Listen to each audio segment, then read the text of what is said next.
Otro aspecto de la abogacía del Espíritu Santo con el mundo en defensa nuestra tiene que ver con el efecto que el testimonio de los creyentes verdaderos dan de Cristo y del Evangelio a los incrédulos. Sí, además también el efecto del testimonio que dan los creyentes verdaderos de Cristo, mientras el Espíritu está siendo abogado para con ellos, como veíamos, hablando en ellos, también ejerce otro efecto de abogacía que es parte de esta labor de abogado del Espíritu Santo en contra del mundo y en defensa de los creyentes. Así que vamos a ver en esta oportunidad la convicción del abogado. La convicción o el convencimiento del abogado. Para ello, acompáñenme por favor a el Evangelio de nuestro Señor Jesucristo según Juan en el capítulo 16. Juan capítulo 16 en el versículo 7 al 11. Dice Juan 16, 7. Sin embargo, yo os digo la verdad. Os es provechoso que yo me vaya, porque si no me fuera, el Consolador no vendría a vosotros, mas si me fuere, os lo enviaré. Y cuando Él venga, convencerá al mundo de pecado y de justicia y de juicio. De pecado, porque no creen en mí. De justicia, porque yo voy a mi Padre y no me veréis más. Y de juicio, porque el príncipe de este mundo es juzgado. Hasta allí. Vamos a considerar, hermanos, la enseñanza de este pasaje a través de los siguientes encabezados. En esta oportunidad tenemos 4, así que es algo atípico. Primeramente vamos a considerar la convicción o el convencimiento de este abogado. En segundo lugar, vamos a considerar de pecado o la convicción de pecado, el convencimiento de este abogado de pecado. En tercer lugar, vamos a considerar esta convicción ahora de justicia. Para por último, en cuarto lugar, considerar la convicción de juicio.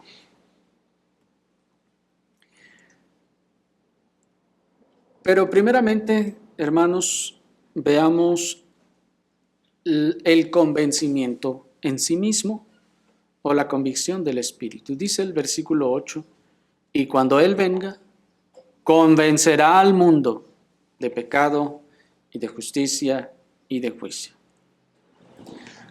Parte de las labores de la abogacía en defensa de su cliente o de su protegido, hermanos, es demostrar mediante argumentación y alegatos la inocencia o veracidad de su defendido. Y al presentar sus alegatos y argumentos, el efecto de estos alegatos y argumentos es el convencimiento, ¿cierto? Cuando el abogado está hablando, dando sus argumentos, dando sus alegatos ante el juez, ante el jurado y los presentes, esos argumentos y esos alegatos se convierten o producen, dan como resultado un convencimiento tanto del jurado como del juez de la inocencia del defendido. De manera que noten entonces que el objetivo del abogado al defender es convencer. ¿Se fijan? Cuando el abogado está defendiendo, su propósito es convencer al otro de la inocencia, en este caso, de el que está defendiendo. Y esta es la razón por la que esa convicción del Espíritu Santo es parte de las labores de abogacía del Espíritu Santo. Ahora bien, dijimos que el Espíritu Santo, como abogado de la Iglesia ante el mundo, provee una boca y sabiduría, es decir, discursos, argumentos, razonamientos y una audacia cuyo resultado es que los impíos no pueden refutar ni resistir las palabras de este abogado. Pero, ¿por qué no podrán refutar ni resistir los argumentos proveídos por el Espíritu Santo? La respuesta es por la eficacia interna de la dispensación de la palabra. Por la eficacia interna que este Espíritu dispensa a los argumentos y razonamientos que Él mismo da. En el tema anterior decíamos que nosotros podemos preparar nuestro discurso por nosotros mismos y todos nuestros argumentos, por más buenos que sean, no ser los adecuados para el tema o para el público que lo va a escuchar. Porque no sabemos muchas veces sobre qué se nos va a cuestionar y tampoco sabemos quiénes nos van a cuestionar y cuánto conocimiento o pericia tengan en los alegatos. De tal modo que lo que hayamos planeado no sea de gran o mucha o nada de utilidad. Y por eso decíamos que de manera que el poder no está en la palabra dicha, sino en la dispensación de poder o eficacia que el Espíritu da a la palabra. Y esa dispensación de eficacia, de poder, no es otra cosa que convicción. ¿Qué es convicción? En este caso, del Espíritu Santo, es esa eficacia interna que produce el Espíritu Santo, que le otorga el Espíritu Santo a la dispensación de la palabra dada. El argumento o razonamiento del Espíritu Santo dado. Y en esta operación el Espíritu continuará ejerciendo entonces su oficio como abogado de la Iglesia contra el mundo. Pero ahora, nos dice el texto, convenciendo al mundo de pecado, de justicia y de juicio. Es decir, una de las tareas, hermanos, más importantes que el Señor dejó a su iglesia en este mundo es precisamente la defensa de la causa del Evangelio. Es el proclamar a Cristo y el Evangelio. Es sostener la verdad como columna y sostén de la verdad. En esta labor es como hemos visto en la oportunidad anterior que la iglesia se metería en dificultades con los concilios o aún con las autoridades y con el mundo en general. Será en el ejercicio de esa labor, porque si la iglesia no está haciendo lo que le mandó el Señor, créanme, no va a tener problemas con nadie. no va a tener dificultades con nadie y por lo tanto pues no va a requerir ayuda de ningún abogado porque no se mete en dificultades con nadie. ¿Cuántos de ustedes jamás han contratado siquiera un abogado para ninguna cosa? Y qué bueno que haya sido así, porque eso significa que hasta ahora no han tenido ningún conflicto que requiera los servicios de un abogado. Así la iglesia, si no hace su labor, si no hace lo que le fue mandado, entonces no se meterá en problemas con el mundo, no se meterá en conflictos con el mundo y por lo tanto no va a requerir la ayuda del abogado. Pero mientras lo haga, mientras haga su tarea, requerirá la ayuda del abogado. ¿Para qué?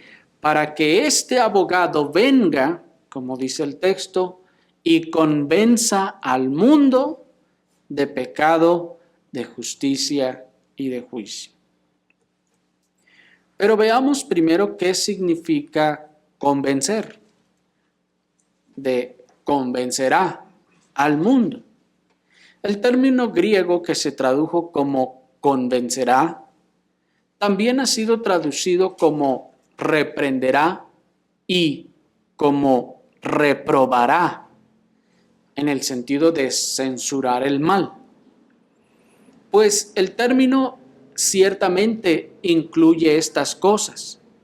La versión King James, por ejemplo, tradujo reprobará. Y cuando Él venga, diría el verso 8, reprobará al mundo de pecado, de justicia y de juicio. Otra versión traduce, cuando Él venga, el Espíritu Santo, reprenderá al mundo de pecado, de justicia y de juicio. Y de hecho, hermanos, el término original contiene ciertamente esa carga de reprensión, como en Efesios 5:13, que dice, les leo, porque todas las cosas que son reprobadas son hechas manifiestas por la luz. Ahí está el mismo término que aquí es traducido como reprobadas. Las cosas que son reprobadas o las cosas que son reprendidas son hechas manifiestas por la luz. Otros traducen redarguidas por la luz en este caso. O también en 1 Timoteo 5:20 les leo que dice, a los que pecan, repréndelos delante de todos. Así dice el texto, hermanos. Este repréndelos es un texto, es la misma palabra griega que acá en Juan 16:8 se tradujo como convencerá. Sin embargo, cuando observamos el contexto en el que son usadas estas dos palabras, o esta misma palabra en estos dos textos, encontramos, hermanos, que, por ejemplo, en 1 Timoteo 5:20 es correcta esa traducción. A los que pecan, repréndelos delante de todos. Pues ese es el sentido del versículo, que se debe reprender. Pecó públicamente, debe reprendérsele públicamente. Sin embargo, este término también se traduce como, les decía, como convencer. Como también en Juan capítulo 8, versículo 9, les leo nuevamente, que dice, siendo convencidos por su conciencia. Este es el texto cuando a nuestro Señor le es llevada la mujer aquella que es encontrada en el acto de adulterio y todos quieren apedrearla y el Señor les dice que el que esté libre de pecado que arroje primero la piedra. Y dice el texto que ellos, siendo convencidos por su conciencia, cada uno se fue. Este término convencidos en otras ocasiones se traduce como redarguidos, como reprendidos por su conciencia. Y la razón por la que aquí se traduzca como convencer es debido a que la convicción, hermanos, incluye tanto el redargüimiento como la reprensión y la reprobación de un acto del cual se está convenciendo. No, en este sentido, esta convicción, hermanos, de la que se está hablando, no es la persuasión de que yo puedo convencer a alguien de que me acompañe a la tienda. No, no se trata de esa clase de convicción o de persuasión. Se trata, en este caso, de una convicción de lo malo. En ese sentido, hermanos, esta convicción es una convicción de algo que estuvo mal, es convencer a alguien de algo que hizo mal. Convencerle de que está mal. Por lo tanto, el término en el original incluye la idea de redarguir, porque si no redarguyo, ¿cómo puedo convencer? No se puede convencer si no se redarguye primero.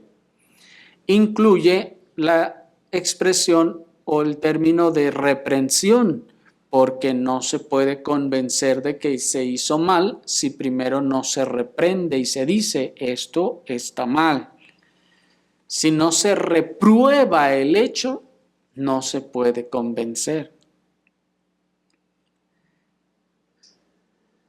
Pero esta reprobación, esta reprensión, este redargüimiento es hecho de una forma tal que los hombres, como dice en Juan 8:9, no tenían ni una palabra que replicar respecto a su mal.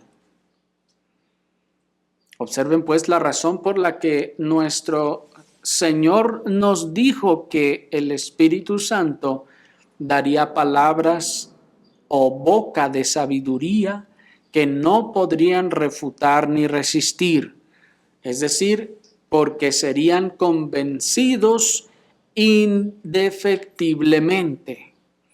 Es decir, pues entonces que la convicción es ese redargüimiento, es esa reprensión y esa reprobación del mal hecho con la boca de sabiduría, con los razonamientos necesarios que no pueden ser refutados porque los da el Espíritu Santo, y entonces el Espíritu por medio de ello convence eficazmente a aquellos a quienes busca reprender.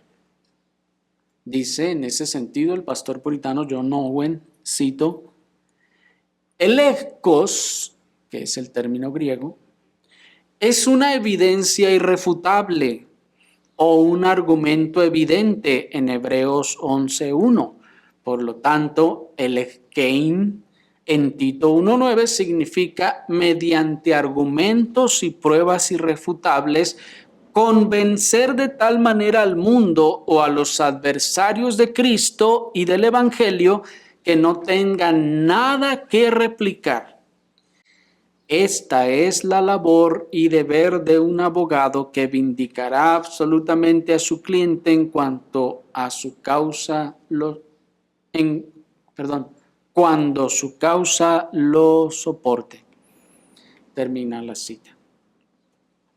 Lo que nos está diciendo pues este pastor puritano, hermanos, es que el término griego significa pues que es un convencer de tal manera al mundo, es un hablarle de pecado, de justicia y de juicio, de tal manera que no tenga nada que replicar. Ahora bien, antes de pasar a considerar aquellas cosas que se nos dice específicamente que son el tema de la convicción, no debemos pasar por alto el contexto en el que nuestro Señor Jesucristo expresó estas cosas, hermanos, y ojo con esta situación porque nos va a ser muy necesaria para todo lo que sigue. Recuerden que nuestro Señor Jesucristo experimentaba una gran oposición de parte del mundo de su tiempo. ¿Se acuerdan? Los judíos, llenos de prejuicios y de incredulidad, lo tachaban a nuestro Señor de falso y le exigían pruebas una y otra vez de que Él era el Mesías. Y aunque veían las señales, aún así no creían en Él.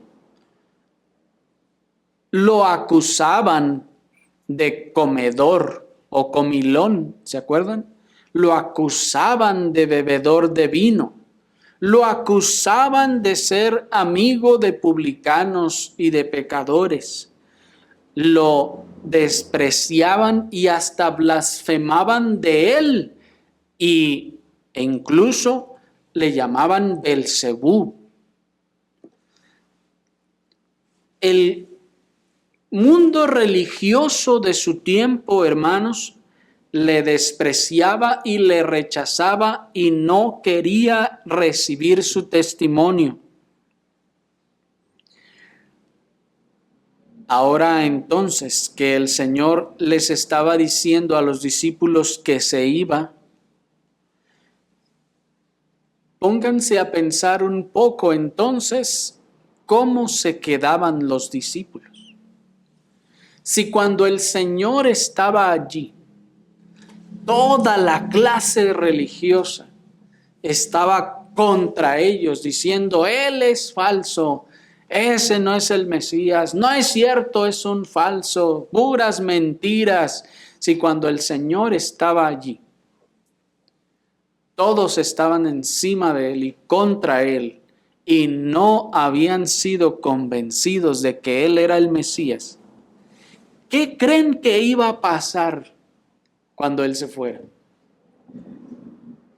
Y los discípulos pensaban en eso. Si Él, que es el Mesías, no los ha convencido de que Él es el Mesías a ellos, ¿cómo le vamos a hacer nosotros? El futuro no pintaba muy alentador para los discípulos, hermanos, contra el mundo religioso e impío de su tiempo. Tal vez ellos pensaban y decían, si contra el verdadero Mesías se opusieron de esa manera, ¿qué será contra nosotros?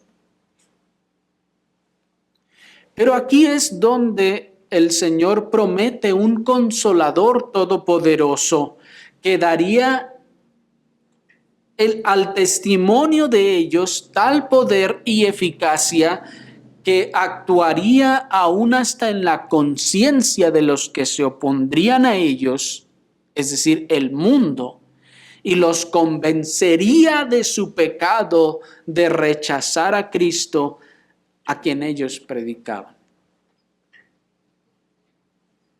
De manera entonces que este consolador fue dado, hermanos, a los creyentes como ayudador en ese sentido, como abogado para convencer al mundo de su predicación.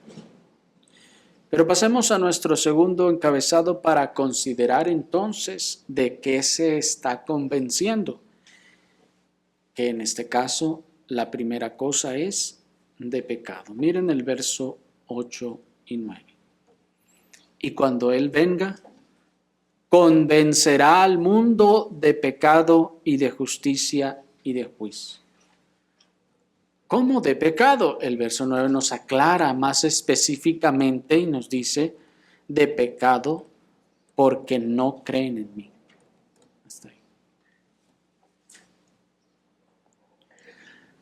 Aunque, hermanos, es una correcta aplicación aquella que se hace de este texto para decir que el Espíritu Santo en su obra regeneradora primeramente convencerá al hombre de su pecado, y luego lo convencerá de la justicia de la ley, y luego lo convencerá del juicio venidero para que se arrepienta, Es cierto, hermanos, ciertamente esto ocurre y puede ser una buena aplicación de estas palabras.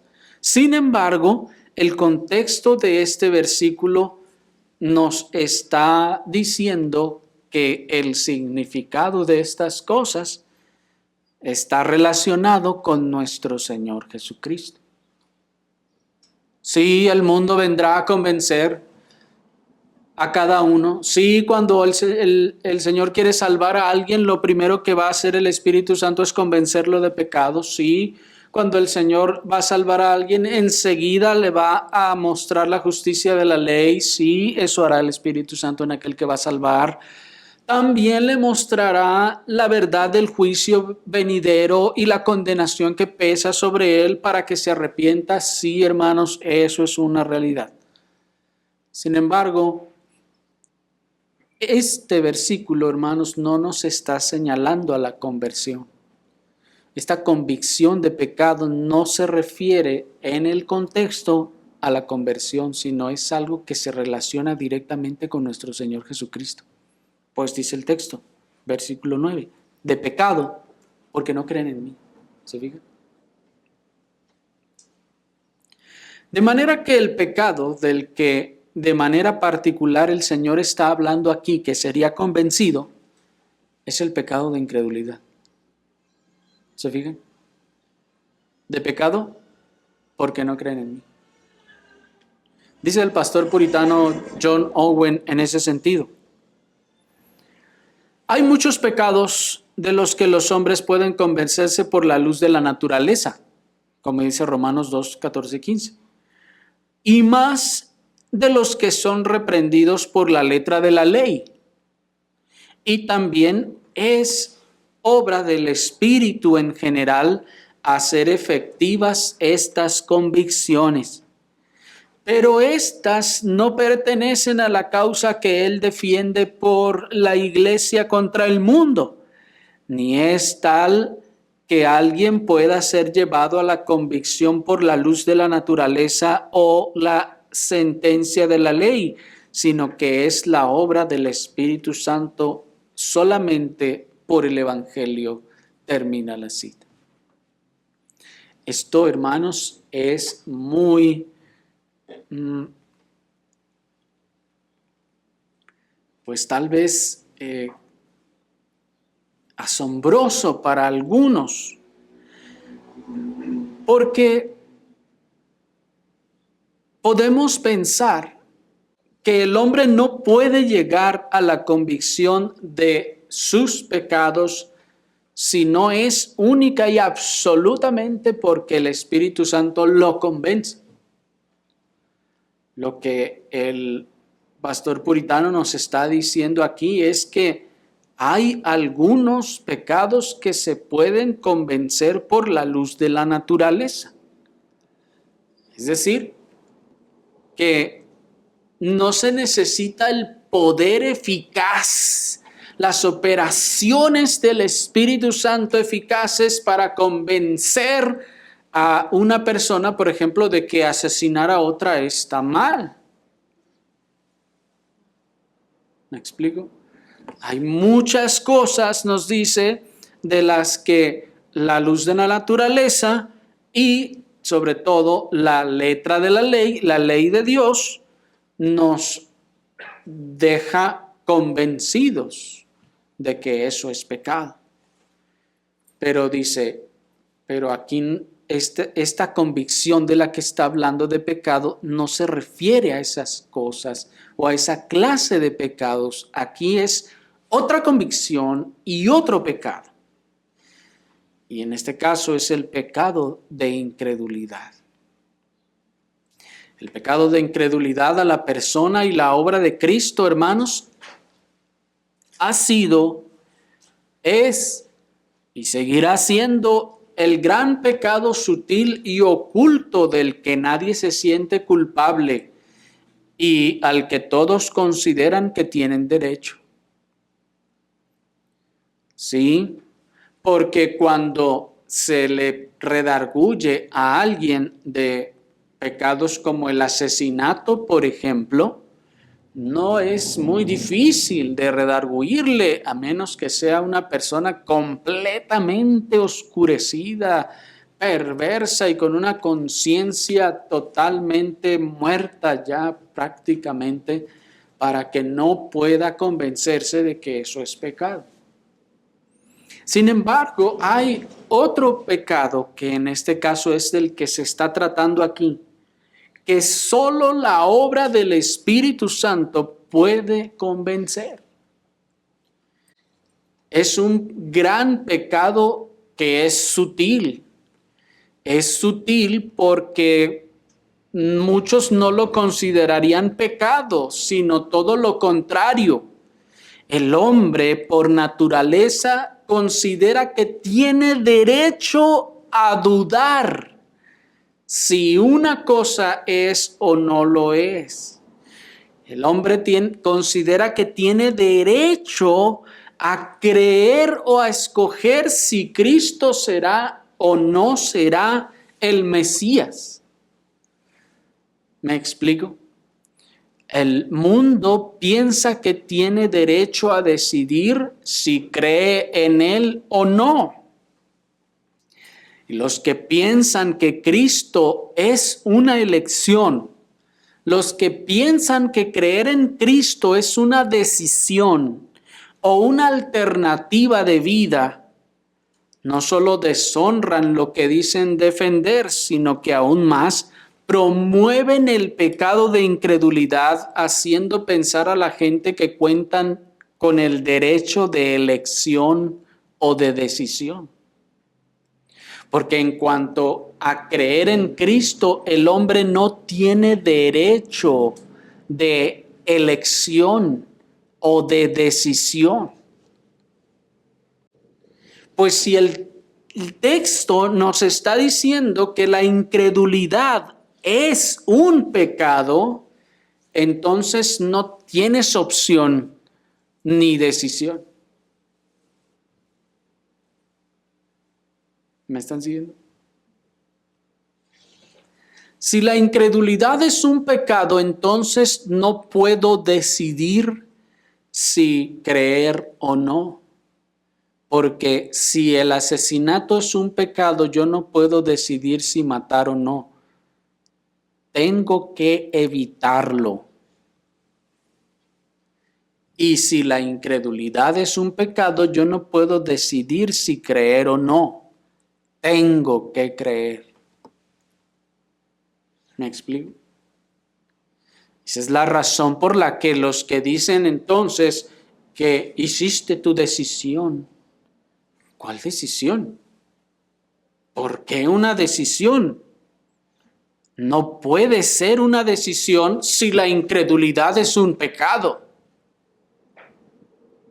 Entonces debes creer, porque si no, estás pecando. Y es un pecado que nos dice el mismo Señor Jesucristo, que trae condenación. La incredulidad, que el que no creyere, dice el texto, ya es condenado. El que no creyere, ya es condenado. Por lo tanto, entonces, no puede ser una decisión o una elección. O crees o estás condenado.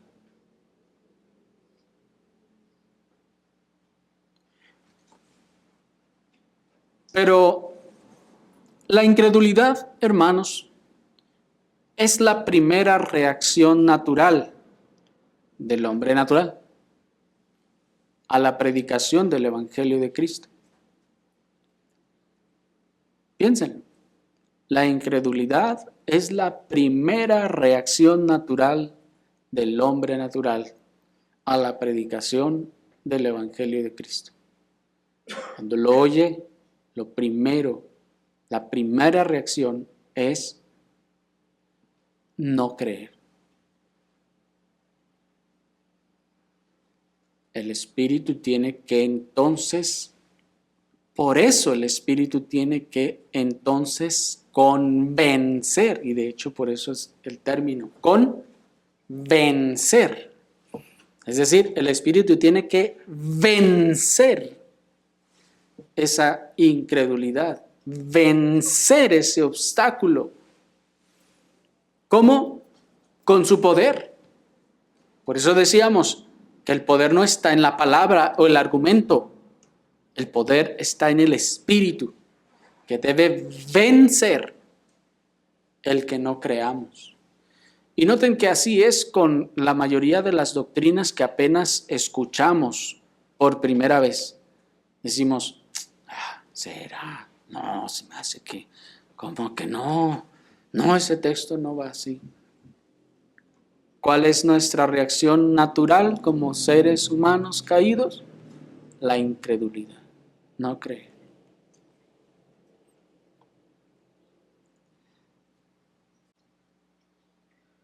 Por lo que entonces, al hombre, cuando le es enseñado el Evangelio de Cristo, o le parece demasiado sencillo o demasiado exigente, pero no lo cree. Y obsérvenlo, hermanos, ambas cosas son típicas. O le parece demasiado sencillo o le parece demasiado exigente. Demasiado sencillo porque la Escritura nos habla de la fe y del creer. Cree en el Señor Jesucristo, le dijo el apóstol Pablo al carcelero, y serás salvo tú y toda tu casa. ¿Cómo? ¿Creer? Sí, solo creer. Nada más, sí. No, pero y entonces, ¿qué con todas las buenas obras? Y así. Por lo que es una labor de la abogacía del Espíritu a la palabra predicada el convencer al mundo. Es una labor de la abogacía del Espíritu a la palabra predicada el reprender a los hombres incrédulos de su pecado. Y observen el discurso argumentativo del Espíritu Santo. ¿Cómo es que el Espíritu Santo convence?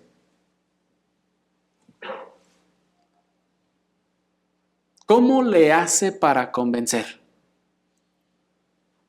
¿Acaso va y les dice, ándale, ven, mira, yo tengo un plan maravilloso para ti? ¿Ese es su discurso para convencer? ¿Cómo convence el Espíritu Santo? Le dice, ven, yo te voy a resolver tus problemas, te voy a dar tu milagro, aquí o allá. ¿Así convence? No, el texto dice que convence de pecado. Por lo que el discurso por medio del cual el Espíritu convence es literalmente eso. Pecaste, dice el Espíritu. Hiciste mal, dice el Espíritu. Tú eres culpable, dice el Espíritu Santo. Deja de excusarte. Deja de echarle la culpa a los demás por tus pecados, dice el Espíritu Santo. Así, hermanos, así convence el Espíritu Santo. Es decir, así razona, así habla el Espíritu Santo. ¿Y qué pasa con eso? Cuando el Espíritu Santo da su discurso, hay un doble efecto.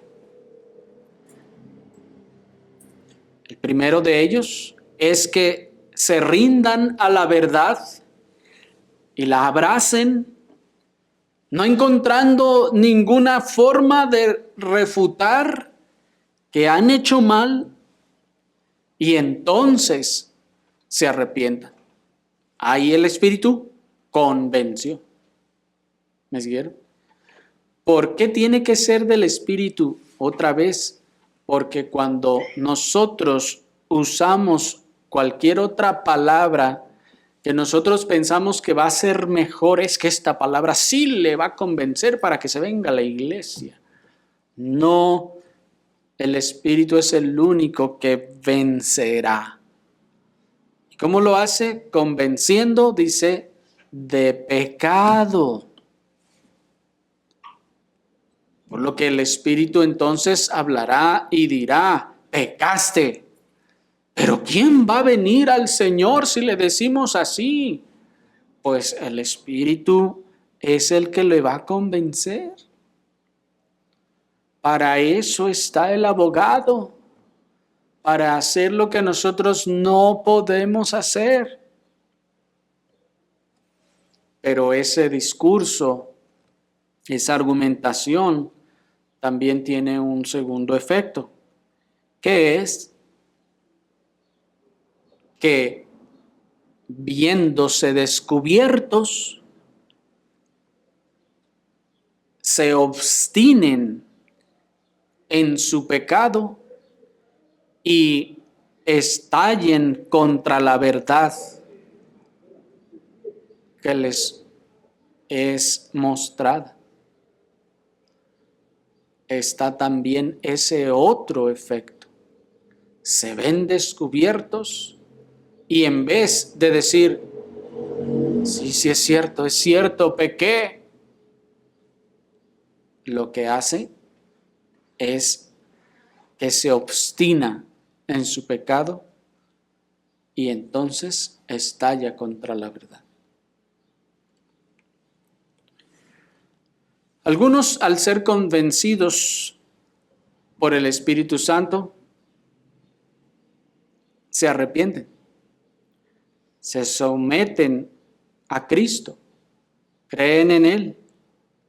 Ahí tenemos, por ejemplo, a los judíos a quienes el Espíritu Santo reprendió por la predicación del apóstol Pedro. El apóstol Pedro en Hechos 2 está hablándoles a los judíos.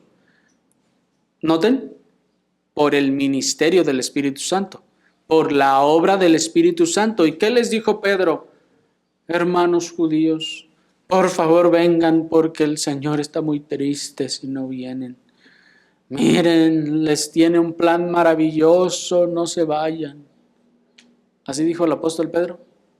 No, el Espíritu Santo por la predicación del apóstol Pedro los reprendió y les dijo, ustedes crucificaron al Mesías que estaban esperando. ¿Qué hizo?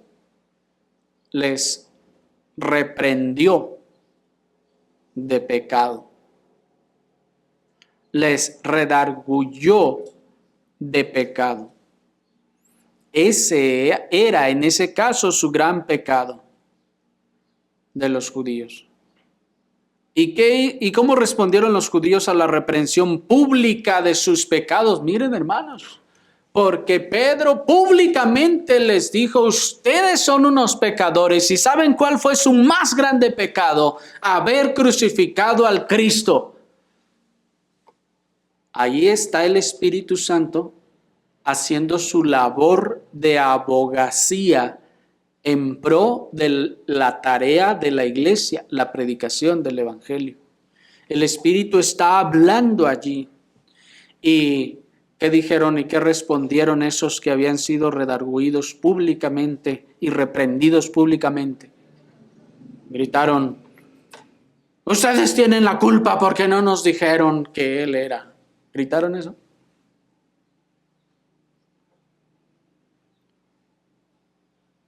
Pues ¿por qué no hizo un milagro entonces? ¿Gritaron eso? ¿O respondieron y dijeron, pues ¿por qué no se bajó de la cruz cuando le dijimos? Si se hubiera bajado, le hubiéramos creído y no lo hubiéramos matado. ¿Respondieron eso? Noten que a la reprensión hubo un poder que aplacó el odio natural, que aplacó el endurecimiento, el orgullo, la soberbia natural que de manera natural se manifestaría en cualquier persona, ese espíritu lo aplacó, es decir, lo convenció para que creyera.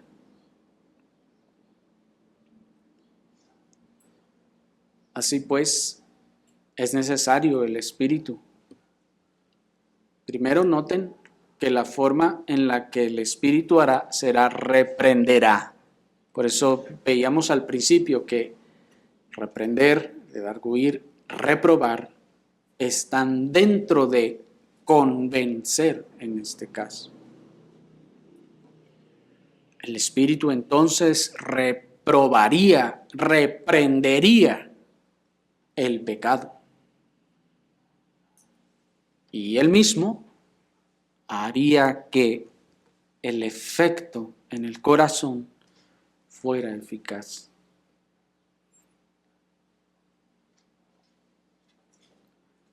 Estos judíos entonces reconocieron su pecado y su maldad y dijeron: ¿y ahora qué hacemos? Es cierto, hicimos esta maldad, ¿y ahora qué hacemos? Noten totalmente la respuesta a lo que naturalmente el hombre hace. ¿Qué pasa cuando ustedes le dicen a alguien que hizo mal? Se enoja y responde. Le echa la culpa a los demás.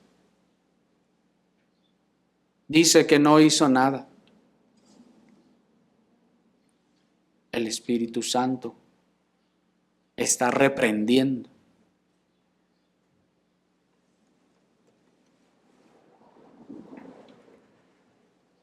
Pero otros perversamente se niegan a creer en esta obra del Espíritu Santo y a someterse a Cristo, y prefieren permanecer bajo la sentencia condenatoria de la ley de Dios. Pero esa sentencia y condenación se agravan, hermanos, porque cuando el Espíritu esgrime sus argumentos a través de la palabra predicada para convencer, resisten con soberbia y obstinación. Así fue en el caso de Esteban. El testimonio que dio de Cristo en Hechos 7 a los judíos les reprendió la maldad de los judíos. Y cuando ellos fueron reprendidos, ¿cómo respondieron? Crujían los dientes de odio contra Esteban, que les reprendió su maldad.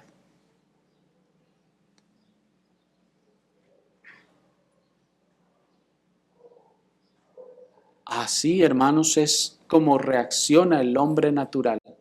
Esa es su reacción. Crujir los dientes y lanzarse encima de quien le está reprendiendo. Pero dice Proverbios 29:1, ustedes lo tienen allí, el hombre que reprendido endurece la cerviz, de repente será quebrantado y sin alivio.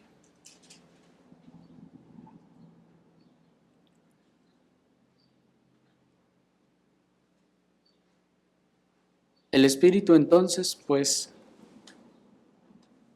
como abogado, reprende, aunque, escuchen, aunque no siempre el efecto sea arrepentimiento.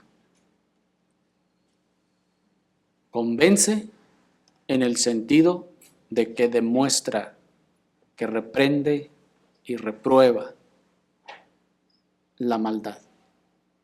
Porque el que se encoleriza contra el Señor y contra la verdad, porque es reprendido, es porque esa verdad se le hizo cierta en el corazón y en el interior. Ahí hubo un convencimiento, aunque la respuesta no haya sido la misma de uno y de otro. Uno creyó, uno se arrepintió y el otro se enojó más.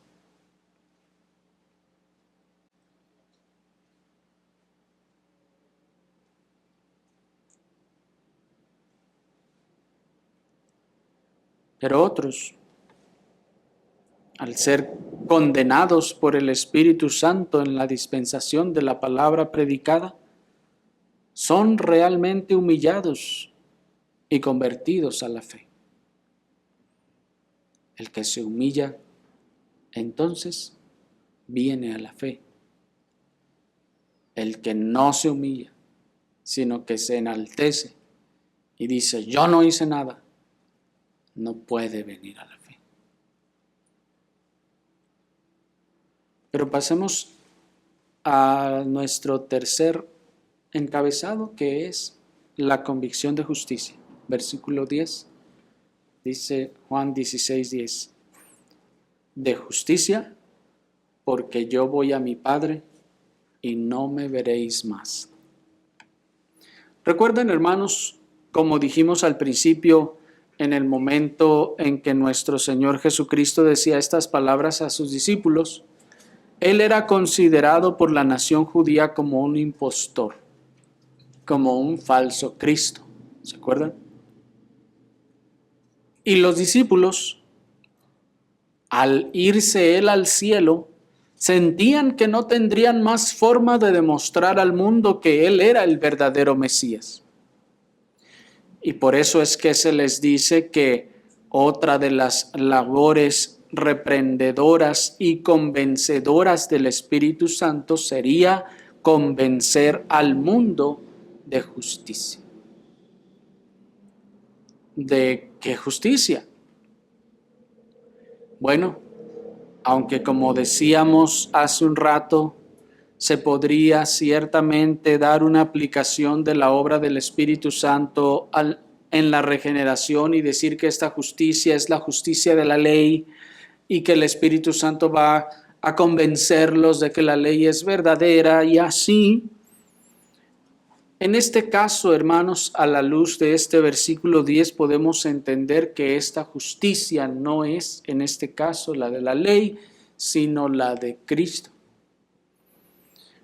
Es la justicia de Cristo. Pues dice el versículo de justicia, porque yo voy a mi Padre y no me veréis más. Es decir, que el Espíritu Santo, en contraste con la acusación de impostor y blasfemo que hacían los judíos del Señor, en su argumentación convencedora demostraría y vindicaría el carácter divino de Cristo y su designación mediadora tan claramente que el mundo se convencería de que Él era el Hijo de Dios, el verdadero Mesías Redentor. ¿Y cómo lo hizo? Resucitándolo de los muertos, en primer lugar, y en segundo lugar, haciéndole ascender a la diestra del Padre. Esa justicia, pues, era la vindicación de toda la injusticia con la que los judíos no solo no habían creído en Él, sino que le consideraban un falso, le atacaban y blasfemaban contra Él. Los discípulos entonces, al irse Él, estarían sufriendo los mismos ataques y diciéndoles, no, su maestro era un impostor, no, ustedes están mal. Pero el Señor dice, no se preocupen, me voy a ir, pero va a venir un Espíritu Santo que los va a defender de esto. ¿Y cómo los va a defender en este caso? Vindicando justamente o con la justicia de Cristo. ¿Y cómo? Que cuando yo vaya a mi Padre, entonces ese acto vindicará justamente quién soy. ¿Me explico? Ese acto de ir al Padre demostrará a todos esos y hará justicia, en este caso, para demostrar que yo soy el Cristo, decía el Señor, y para que crean en él. Por eso dice el verso 10 de justicia, porque yo voy a mi Padre y no me veréis más. Dice el pastor puritano John Owen, cito, esta es la contrapartida de la obra convincente del Espíritu al exponer el pecado de la incredulidad. No solo se haría comprender a la conciencia la enormidad e inexcusabilidad de este pecado, sino que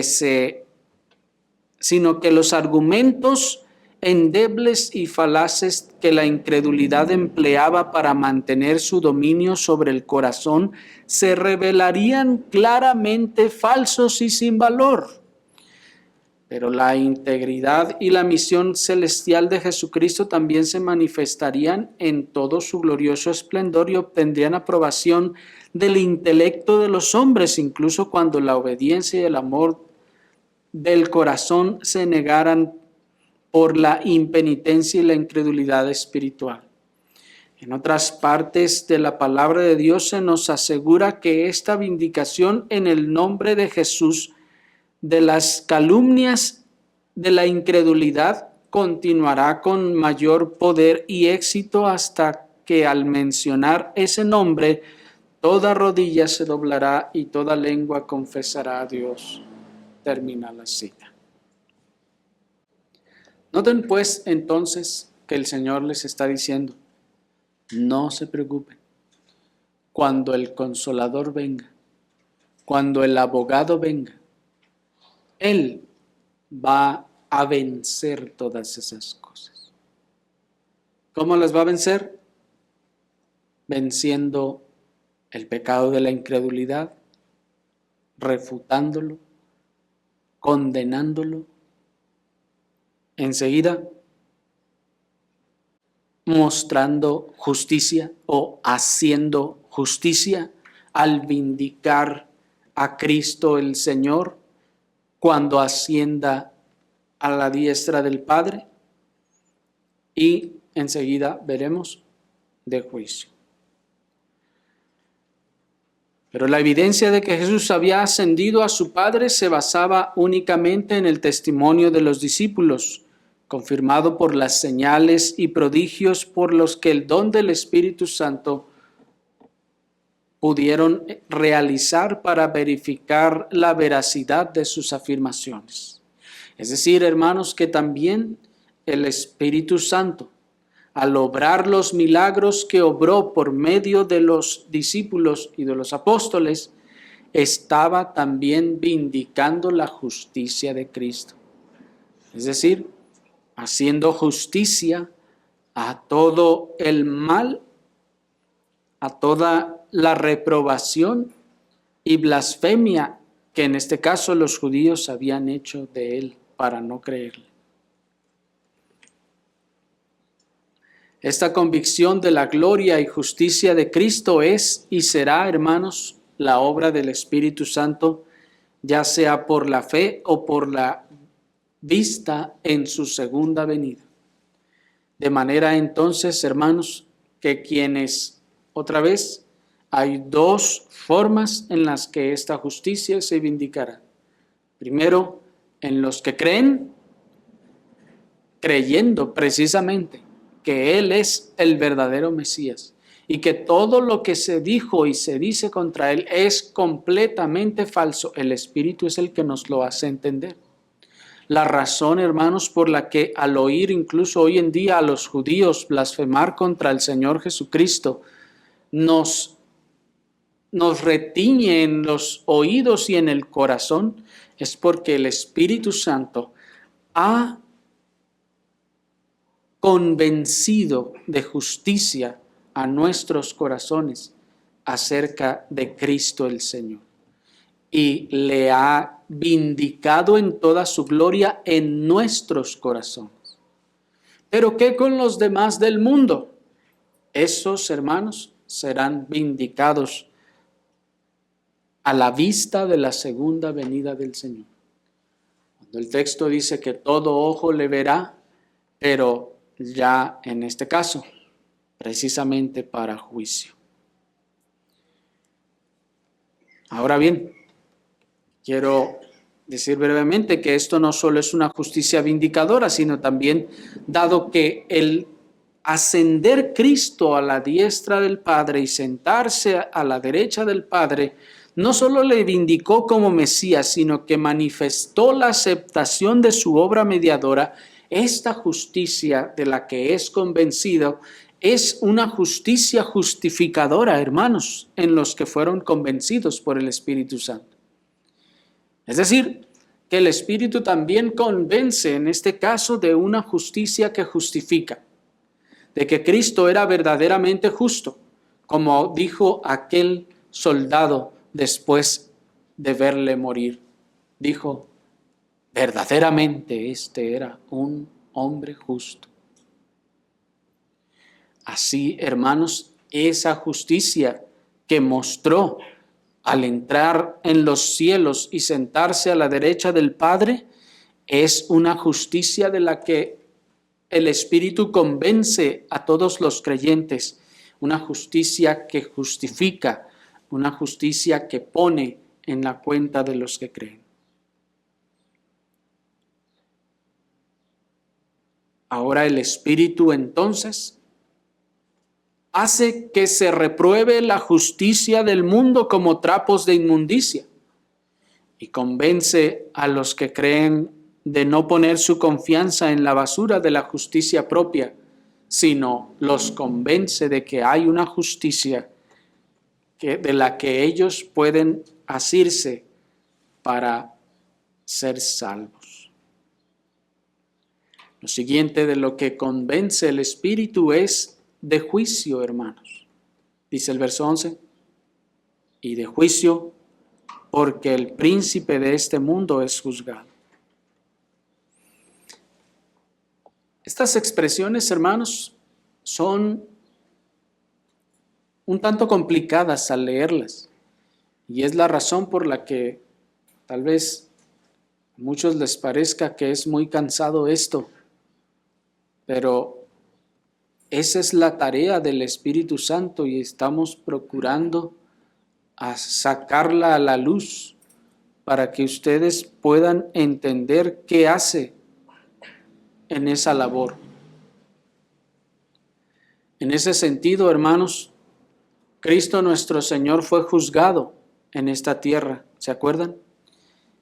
Y en ese juicio que se hizo contra él en el Sanedrín, Satanás, que es precisamente el príncipe de este mundo que aquí se menciona que es juzgado, ahí Satanás tuvo la mano y operación metida en todo ese juicio contra el Señor.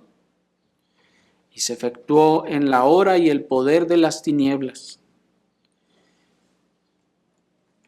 Sin embargo, ahora, dice el Señor, el Espíritu lo que va a hacer ahora, como abogado de la iglesia, es que hace que ese juicio se vuelva contra Satanás mismo y contra sus seguidores.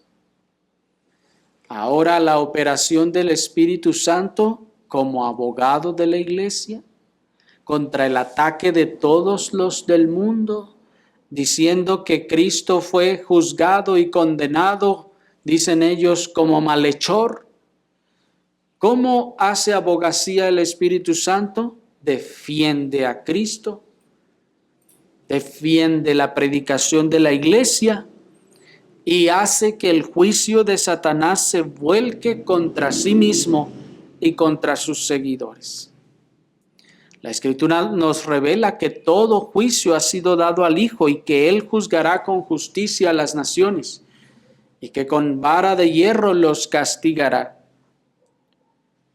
Por lo que se nos hace entonces una referencia, hermanos, también al juicio final. Pues dice, el príncipe de este mundo es juzgado. Le es quitado buena parte de sus operaciones y al final será completamente juzgado. Dice el pastor puritano John Owen, aquí se revela la obra del Espíritu en la derrota final, la sumisión y el juicio de todos los enemigos de Dios con el diablo, a quien han prestado lealtad como príncipe de este mundo. Termina la cita. Así pues, hermanos, este juicio del que el Espíritu convence es también a través del testimonio que los creyentes dieron precisamente cuando fueron llevados a los concilios y ante los reyes. Recuerdan que el texto nos decía que este testimonio era contra ellos.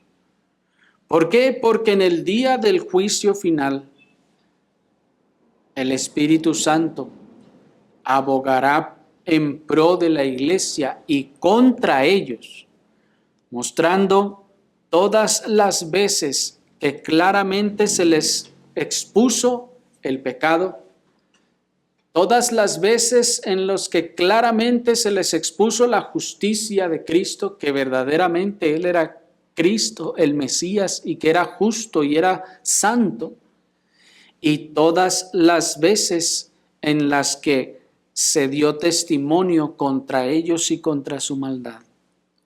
De manera pues, entonces, hermanos, que al convencerles el espíritu de juicio, les juzgará en el último día, trayéndoles todas a la memoria todas las cosas, las formas en las que su pecado de incredulidad se manifestó, y todas las veces en las que injustamente tacharon a Cristo como un profeta más, y todas las veces en las que lo tuvieron al mismo nivel que Mahoma, o al mismo nivel que el Buda, o incluso al mismo nivel que el diablo. Esas injusticias serán vindicadas en el juicio de Satanás y de todos sus seguidores. El Espíritu Santo, hermanos, hará defensa y redarguirá, reprenderá y condenará todas esas injusticias para juicio de condenación. Y todos ellos, junto con el diablo, serán echados en el lago de fuego. Así pues, hermanos, el Espíritu Santo también actúa como abogado en el juicio final, en contra, en este caso, ahora del mundo, por todas aquellas veces que les mostró y reprendió el pecado, la justicia y el juicio. Oremos al Señor.